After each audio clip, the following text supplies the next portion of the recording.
Sobat, salam jumpa kembali dengan saya Romo Adnan di dalam channel ini. Di pagi hari yang indah ini saya akan menyuguhkan renungan yang saya bawakan ini. Semoga renungan ini berguna untukmu sekalian. Selamat menonton, selamat berefleksi. Jangan lupa tetap stay at home. Bacaan dari Kisah Para Rasul bab 22 ayat 30. Dilanjutkan bab 23 ayat 6 sampai 11. Setelah Paulus ditangkap di kota Yerusalem, kepala pasukan ingin mengetahui dengan teliti apa yang dituduhkan orang-orang Yahudi kepada Paulus. Karena itu ia menyuruh mengambil Paulus dari penjara dan memerintahkan supaya imam-imam kepala dan seluruh mahkamah agama berkumpul. Lalu dia membawa Paulus dari markas dan menghadapkannya kepada mereka. Paulus tahu bahwa sebagian dari mereka itu termasuk golongan orang Saduki dan sebagian termasuk golongan orang Farisi. Oleh karena itu ia berseru dalam mahkamah agama itu, katanya, "Hai saudara-saudaraku, aku adalah orang Farisi, keturunan orang Farisi. Aku dihadapkan ke mahkamah ini karena aku mengharapkan kebangkitan orang mati." Ketika Paulus berkata demikian, timbullah perpecahan antara orang-orang Farisi dan orang-orang Saduki, dan terbagi-bagilah orang banyak itu.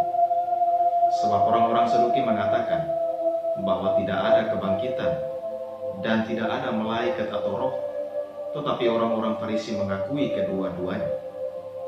Maka terjadilah keributan besar.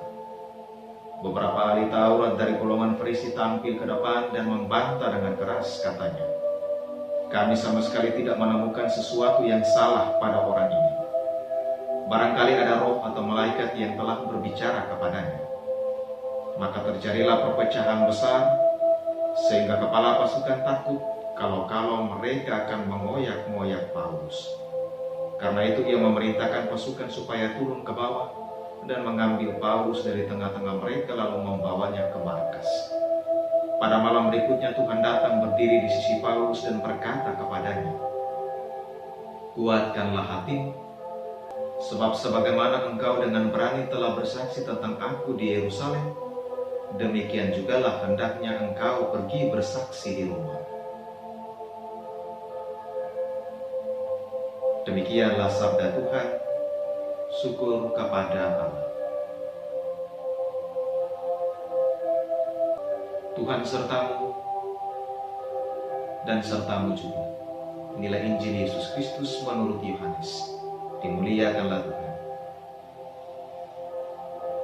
Injil Yohanes bab 17 ayat 20 sampai 26. Dalam perjamuan malam terakhir, Yesus menengadah ke langit dan berdoa bagi para pengikutnya. "Bapa yang kudus, bukan untuk mereka ini saja aku berdoa, tetapi juga untuk orang-orang yang percaya kepadaku oleh pemberitaan mereka, supaya mereka semua menjadi satu, sama seperti Engkau ya Bapa, ada di dalam aku dan aku di dalam Engkau, agar mereka juga di dalam kita, supaya dunia percaya bahwa Engkaulah yang telah mengutus aku. Aku telah memberikan kepada mereka kemuliaan yang Engkau berikan kepadaku, supaya mereka menjadi satu sama seperti kita adalah satu.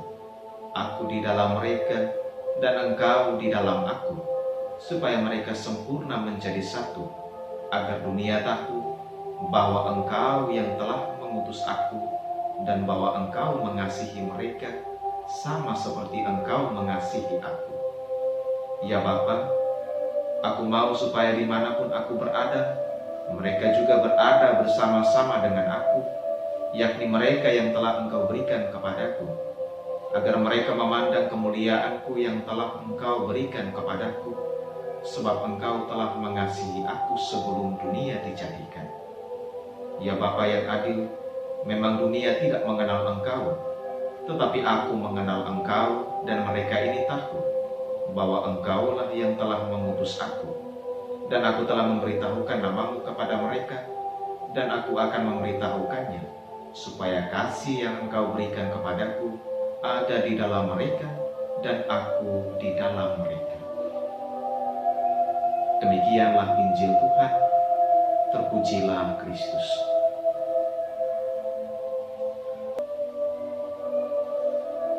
Bapak, Ibu, Saudara-saudari yang terkasih di dalam Kristus, pada bacaan pertama hari ini dikisahkan bahwa sabda Tuhan itu dijalankan dengan baik oleh Paulus.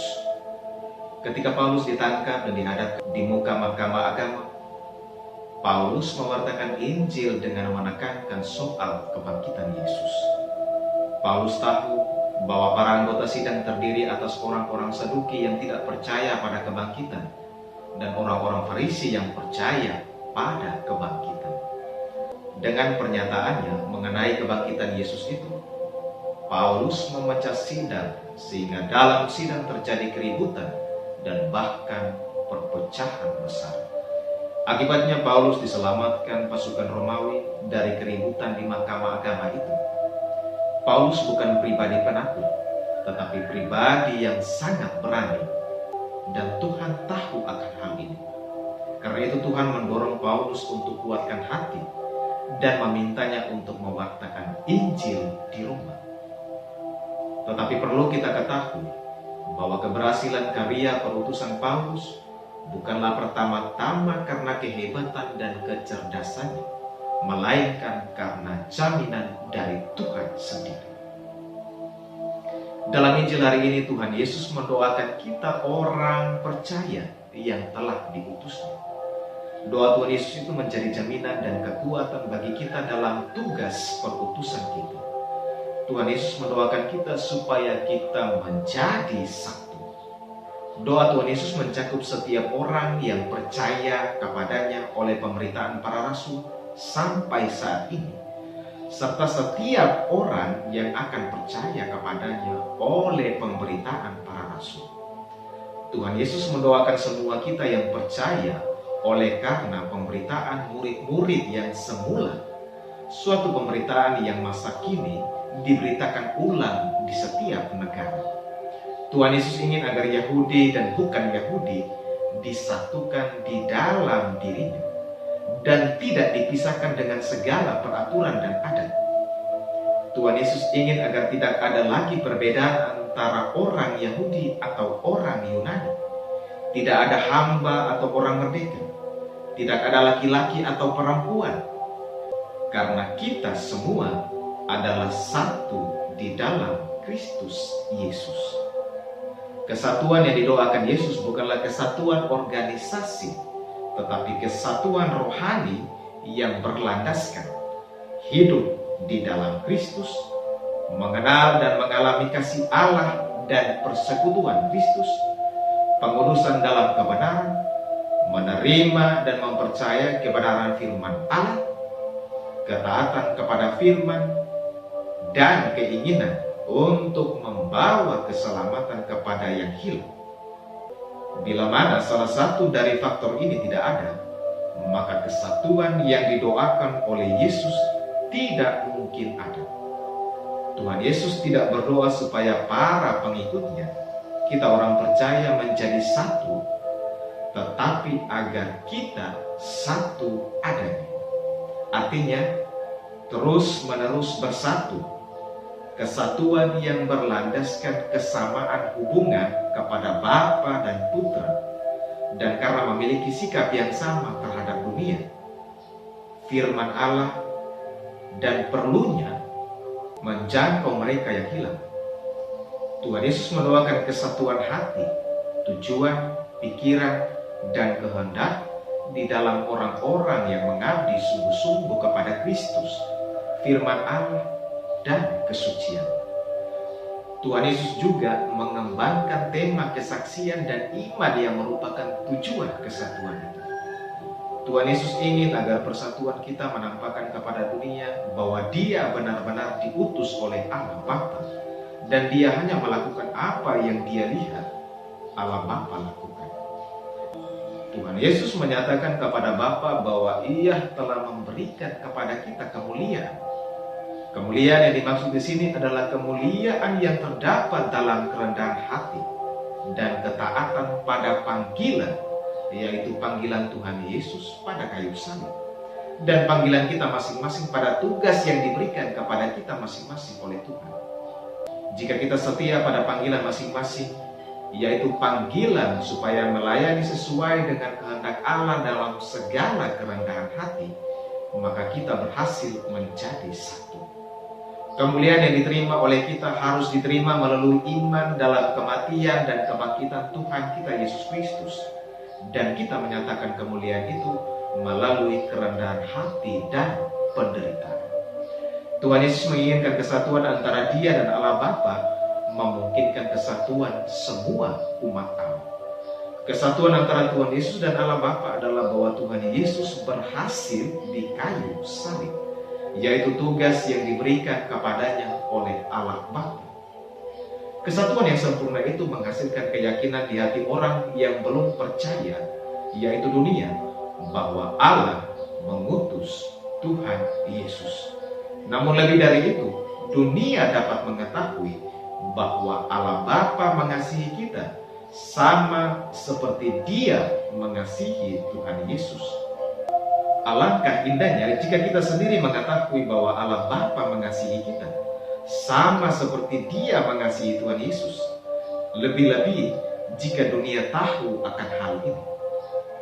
Tuhan Yesus rindu supaya misi kita mewartakan Injil berhasil, karena Dia rindu supaya setiap orang yang telah diberikan kepadanya oleh Allah Bapa, yaitu setiap orang yang akan percaya dan selamat, dapat menyaksikan dan bahkan menikmati kemuliaannya. Tuhan Yesus berkehendak supaya sebanyak mungkin orang dapat berada di sana bersama-sama dengan Dia. Namun, setiap kita harus dikuduskan di dalam kebenaran. Tuhan Yesus berdoa supaya setiap orang percaya disempurnakan, sehingga dapat melihat kemuliaannya. Inilah kerinduan dan pengharapan kita juga. Tuhan Yesus sangat rindu supaya kasih Allah ada di dalam kita. Tuhan Yesus sangat mengharapkan agar kasih yang Allah berikan kepadanya itu juga ada di dalam kita. Dengan kata lain, Tuhan Yesus menyatakan bahwa kita akan mengasihi dengan kasih ilahi itu. Dengan demikian, Dia ada di dalam kita, Dia mendiami kita, Dia menyertai kita. Tuhan Yesus sangat ingin hubungan kita akrab dengannya. Bapak, Ibu, Saudara-saudari yang terkasih di dalam Kristus, kita mengetahui bahwa sifat gereja itu satu, kudus, katolik, dan apostolik. Gereja yang satu menyangkut kesatuan iman. Kesatuan bukanlah keseragaman, tetapi lebih sebagai Bhinneka Tunggal Ika. Kesatuan iman mendorong semua orang Kristen supaya mencari persekutuan dengan semua saudara seiman. Kesatuan gereja menyangkut kesatuan iman para anggotanya, kesatuan dalam pimpinannya, yaitu hierarki, kesatuan dalam kebaktian dan kehidupan sakramental. Gereja itu juga kudus, karena gereja menerima kekudusan sebagai anugerah Allah dalam Kristus oleh iman. Kekudusan itu datang dari Allah yang mempersatukan gereja dengan Kristus dan Roh Kudus.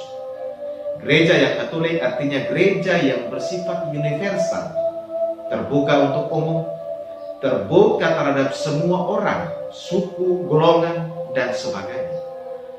Gereja dipanggil untuk menghormati kebudayaan dan adat istiadat, bahkan agama manapun tanpa kehilangan jati dirinya.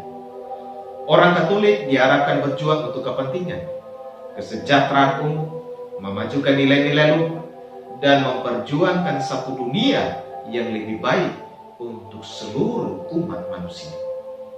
Gereja bersifat Katolik karena rahmat dan keselamatan yang ditawarkannya.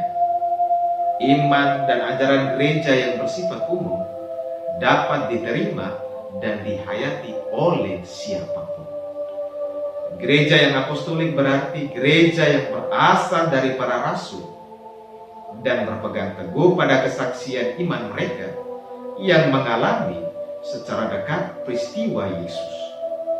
Gereja sekarang mengaku diri sama dengan gereja perdana, yaitu gereja para rasul. Gereja tidak saja terpaku pada gereja perdana, tetapi tetap berkembang di bawah bimbingan Roh Kudus dan tetap berpegang pada gereja para rasul sebagai norma imannya. Marilah kita tetap mengokohkan persatuan kita dengan terus aktif berpartisipasi dalam hidup menggereja, setia dan taat kepada umat dan hierarki, lebih bersifat jujur dan terbuka kepada satu sama lain. Marilah kita terus memperjuangkan kekudusan gereja dengan saling memberikan kesaksian, saling memperkenalkan anggota-anggota gereja, dan teruslah merenungkan dan mendalami kitab suci, khususnya ajaran dan hidup Yesus yang adalah pedoman dan arah hidup kita orang beriman. Marilah kita mewujudkan kekatolikan gereja dengan sikap terbuka dan menghormati kebudayaan, adat istiadat, bahkan agama bangsa manapun. Tetap bekerja sama dengan pihak manapun yang berkehendak baik, memperjuangkan dunia yang lebih baik untuk umat manusia, terlibat penuh di dalam hidup bermasyarakat. Marilah juga kita mewujudkan keapostolikan gereja dengan setia mempelajari Injil, karena Injil adalah iman gereja para rasul. Mengevaluasi situasi konkret kita dengan iman para rasul dan setia serta loyal kepada hierarki sebagai pengganti para rasul. Marilah kita memohonkan rahmat Tuhan agar melalui pencurahan Roh Kudus kita dimampukan untuk tetap menjaga kesatuan, kekudusan, kekatolikan, dan keapostolikan gereja. Amin. Selamat pagi dan selamat berkarya. Jaga kesehatan dan tetap stay at home. Salve. Tuhan memberkatimu sekalian.